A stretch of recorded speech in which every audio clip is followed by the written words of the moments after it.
kahariang bituing nawawala. Noong unang panahon, sa dulo ng isang malawak na kagubatan, may isang kahariang tinatawag na Lunaria.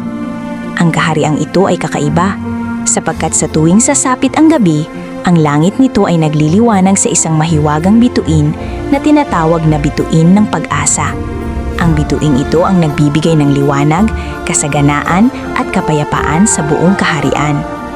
Ngunit isang gabi, bigla na lamang nawala ang bituin ng pag-asa. Nagising ang mga tao sa Lunaria na puno ng takot. Ang mga halaman ay nagsimulang malanta, ang mga ilog ay humina ang agos, at ang dating masasayang bata ay tila nawalan ng sigla. Ang hari at reyna ay labis na nag-alala, sapagkat ayon sa sinaulang hula, kapag tuluyang nawala ang liwanag ng bituin, mawawala rin ang pag-asa ng kaharian. Ang munting prinsesa.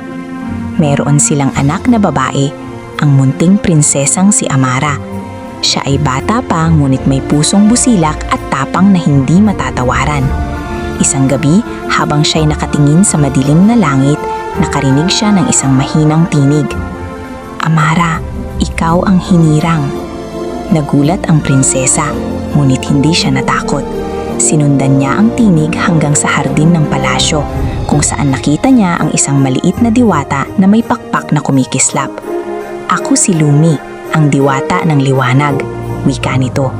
Ang bituin ng pag-asa ay ninakaw ng hari ng dilim at itinago sa bundok ng anino. Ikaw lamang ang may pusong kayang magbalik nito. Ang paglalakbay. Kahit tutol ang kanyang mga magulang, nagpasya si Prinsesa Amara na umalis.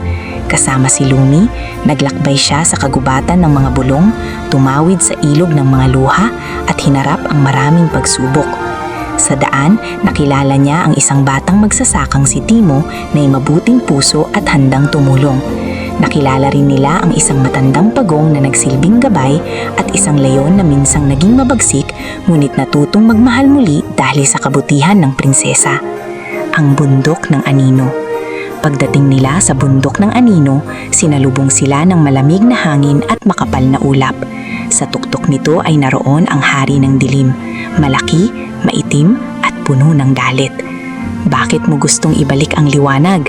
tanong nito. "Sapagkat ang liwanag ay para sa lahat," sagot ni Amara ng buong tapang.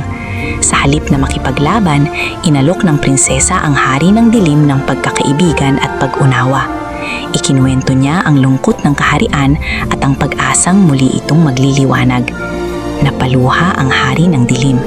Sa unang pagkakataon, naramdaman niyang hindi siya nag-iisa. Dahan-dahan niyang ibinigay ang bituin ng pag-asa, ang pagbalik ng liwanag. Nang maibalik ang bituin sa langit ng Lunaria, muling nagliwanag ang buong kaharian. Bumalik ang sigla ng kalikasan at ang saya ng mga tao. Si Prinsesa Amara ay tinanghal na tagapangangalaga ng pag-asa. Ngunit higit sa lahat, natutunan ng lahat na ang tunay na mahika ay hindi nagmumula sa mga bituin, kundi sa kabutihan, tapang at pusong marunong umunawa. At mula noon, sa tuwing makikita ang maliwanag na bituin sa kalangitan, naaalala ng mga tao ng Lunaria na kahit sa pinakamadilim na gabi, may liwanag na handang magbalik kung may pusong handang maniwala.